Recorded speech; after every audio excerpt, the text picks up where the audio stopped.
This is the book, A Casual View of America, The Home Letters of Solomon de Rothschild, 1859 to 1861, by Sigmund Diamond of Stanford University. Versity. Hear that? It echoes when I say that. Casual View, 1961, printed on the centennial of the letters, 100 years later. And in here, talking about how both sides might perish, but there'll be no vanquished and there'll be a third party benefactor. I know it's in the letters, but there's a whole bunch of letters in here that have highlights.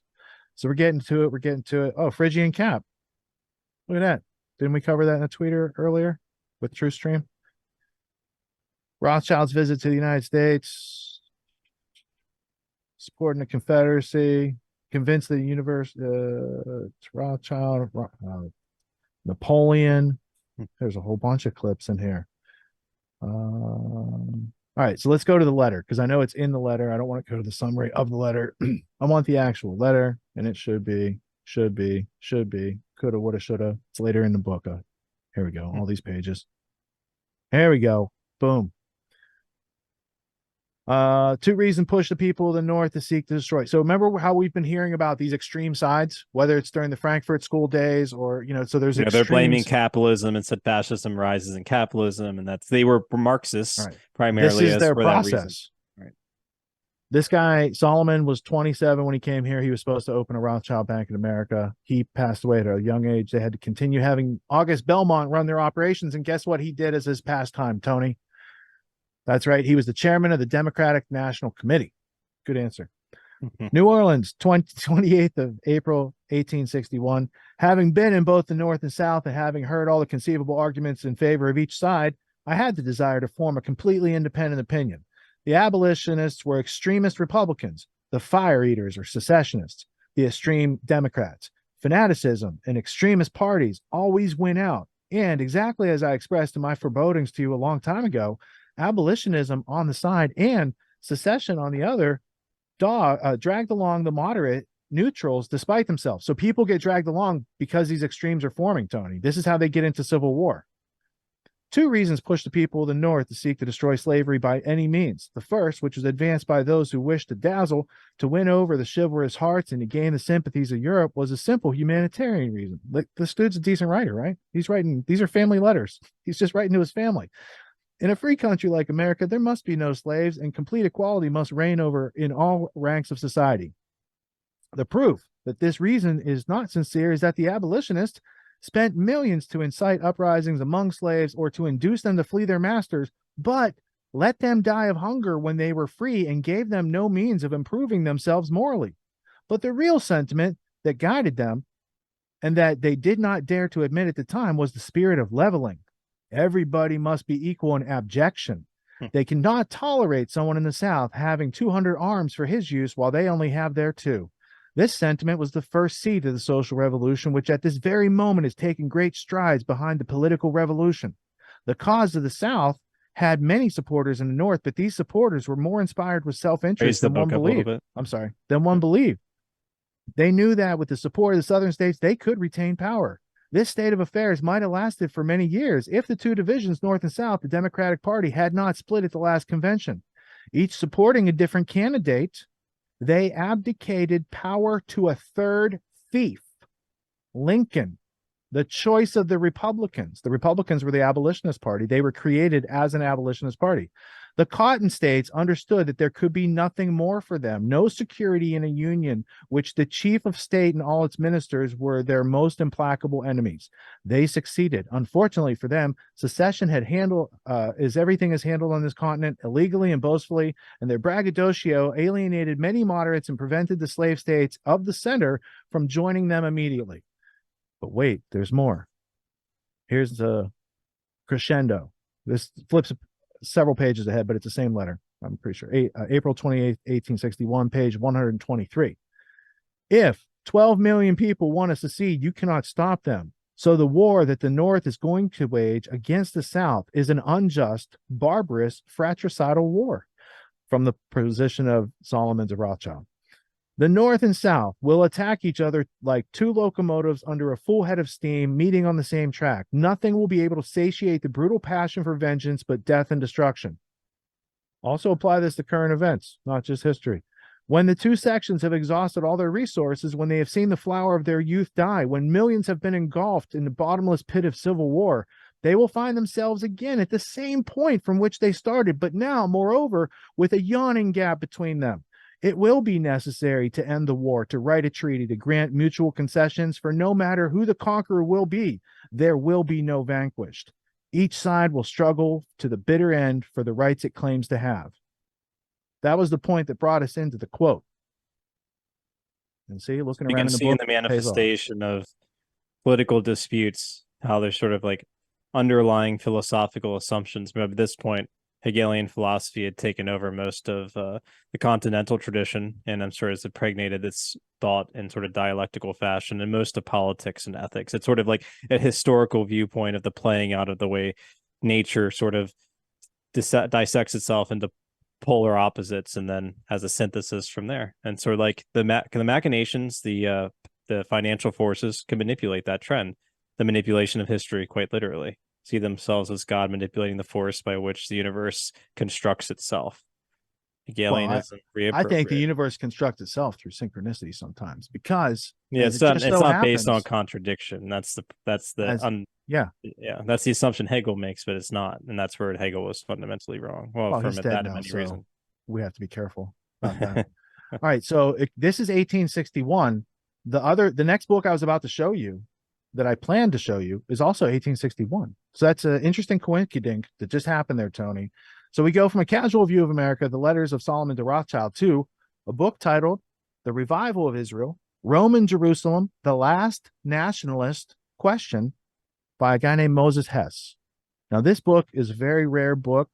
This is a reprint by the University of Nebraska Press, and it was written in 1862. Sorry, it's 1862. You see there?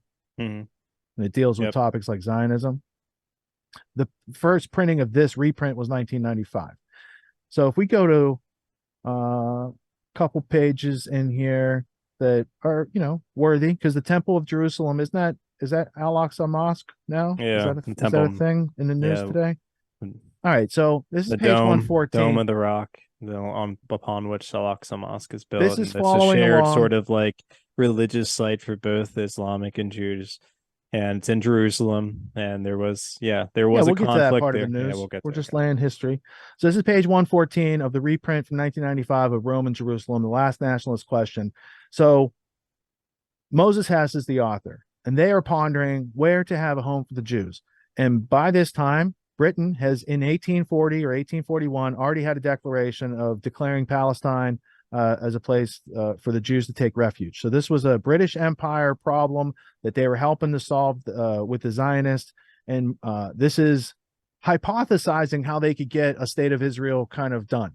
So more reasonable are the attempts of fusionists who, like my friend Hirsch of Luxembourg, are utilizing Freemasonry as a means to amalgamate all the historical cults into one. Then he goes to the Luxembourg rabbi, the Antipodes of the namesake, the Frankfurt rabbi. Hirsch developed the idea of fusion so thoroughly in his excellent lectures, which he delivered at the Luxembourg Lodge and later published under the title Humanity as a Religion, that according to him, the matter may be considered closed. So they already had figured out a firing solution, pardon the pun on that. Send the school children to Masonic temples to get educated. So that's part of laying the groundwork. But then if you go to this creation, this is page 178. Even if the time of grace has not yet come, when we should think of erecting an altar to the Lord in Zion, even if we cannot expect it to win the consent of the Sultan, we'll get to the Sultan in a few minutes, the following proposal is still practical, especially at the time when, under God's providence, there have arisen in Israel a number of men who possess a great political influence or rule by virtue of their wealth, men like Montefiore, Albert Cohn, Rothschild, Fuld, and others. These men are Jewish princesses such as the Jewish people have not had since the dispersion. These should organize in society for a colonization of Palestine. So he goes on. So he's exhorting essentially the Jewish elite, the financial elite, that were able to rise out of the ghetto. Sufficient. So he's got an idea. He wants funding. Yes. Right. So now, if you go a little bit further into it, I already foresee an organization of the society proposed by the pious Jewish patriot and its ultimate settling in the Holy Land with Jewish colonists under protection of Western civilizations. Well, that's actually going on at the time he's writing. He's not a prophet. When the Jewish situation in Palestine is once and for all adjusted under protection of the law and on the foundation of labor, there will arise in the Holy Land and as in Germany and in other European countries, the universities conducted by able scholars whose spirit will not conflict but harmonize with the ancient Jewish natural religion. He calls it an ancient Jewish cult in the next paragraph. And I'm I just think skipping over to, go ahead.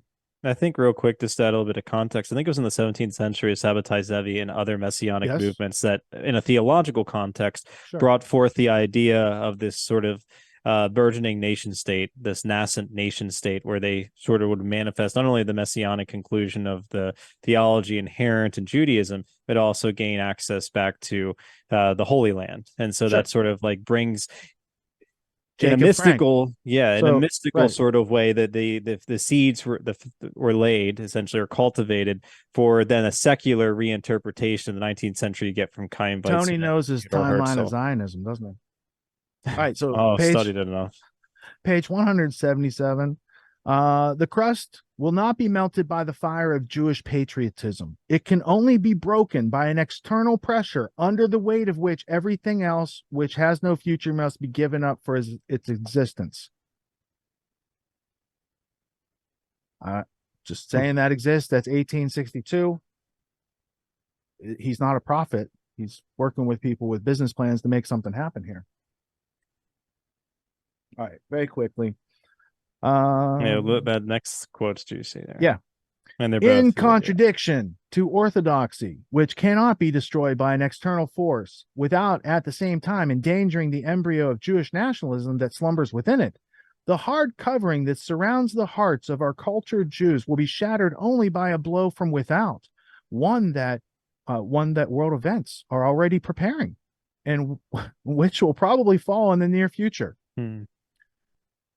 Seems to be this sort of dialectical, it's intrinsic or innate inside this document, but he's sort of alluding to this, again, this dialectical process of there needs to be a world event. The rebuilding of the Temple of Jerusalem. We need to find, what was the word where they're going to teach the young, but it's going to be in the lodges where they like set the curriculum whereby which they can create this sort of unity of all the Jews. I mean, it's like, I'm just saying, I just see, thesis, antithesis, synthesis, thesis, antithesis, but in a historical domain.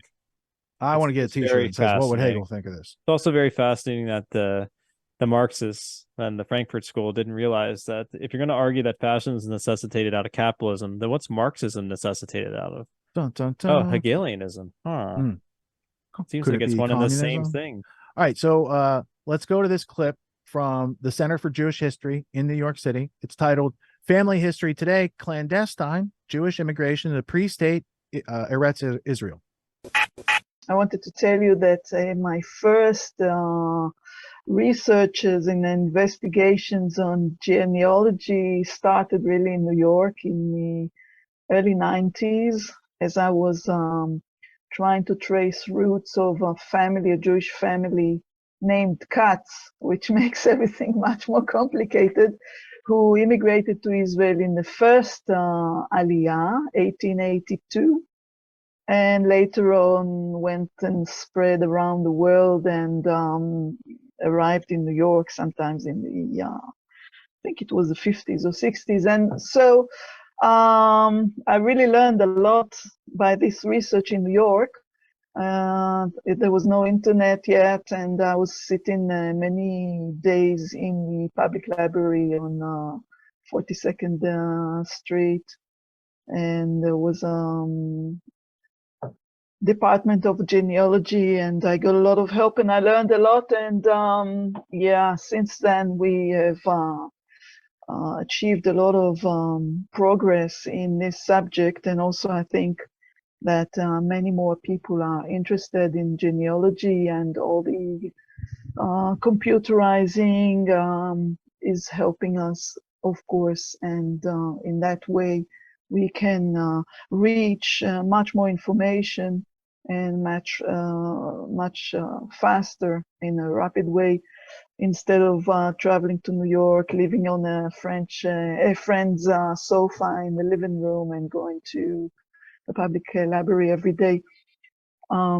So this is the aim of what we do here in Athlete, is to offer a very fast and quick access to genealogists and also to document our subject, which is the illegal immigrants during the mandate period. So I wanted to say just 2 words about my roots, my background. I was born to my mother, who was born here in Palestine in 1929. Her grandparents came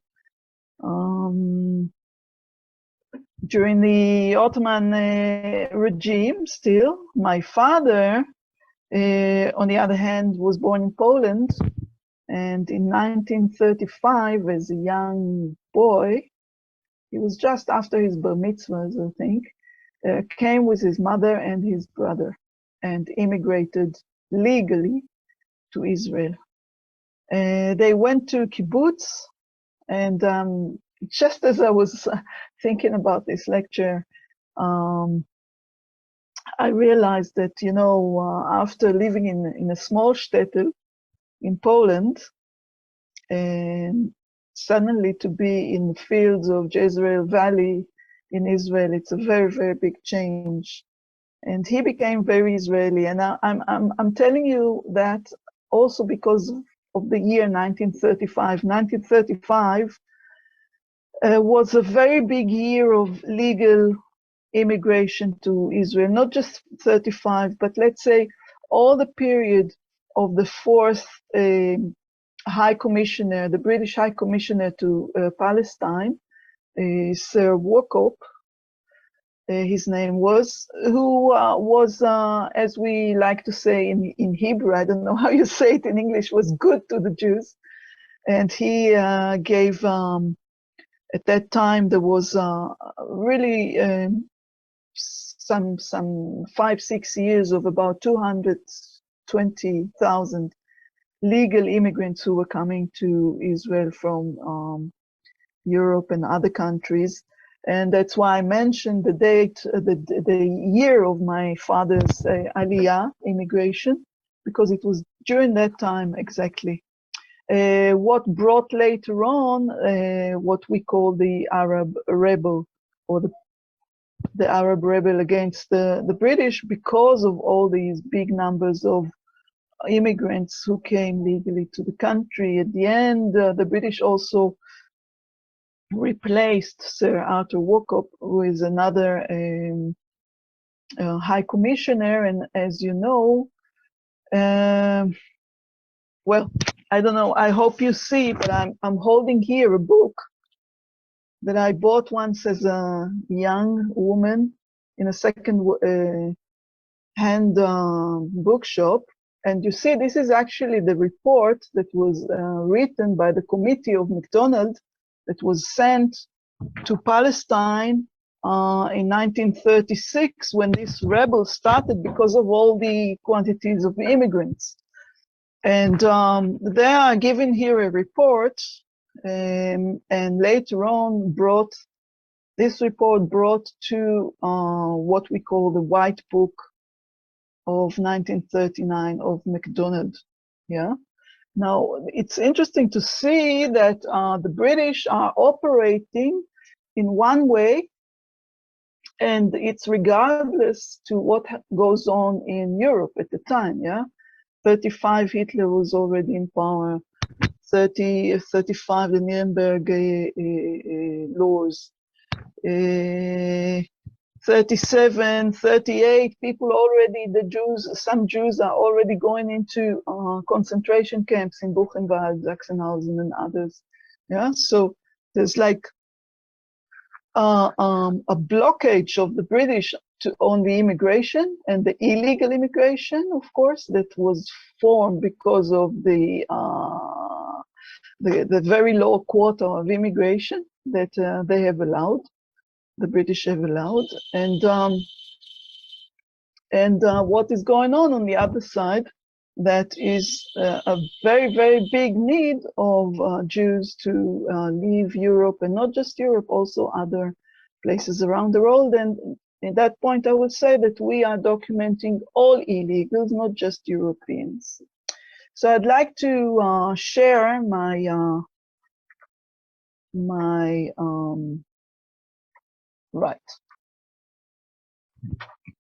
what I've prepared for this lecture. Just a second. Do you see it? Why don't I have it? Rena? Yeah, I'm trying to. Yeah, just click on slideshow. There you go. Yeah, so here we are. That's the first screen, and we just collaborated here some pictures to explain that we are not dealing just with ships, as you see on the top right, but also illegal immigration by foot or by trucks, especially if they come from neighboring countries like Iraq or Iran, or from Syria, Lebanon, and so. This is in the center here. And even by plane, this is 1947 from Iraq and from Italy, illegal plane. All right, so we've got enough of that on the record to have the evidence that we need to marshal for the other points anyway. You can continue watching that. It's on their YouTube page.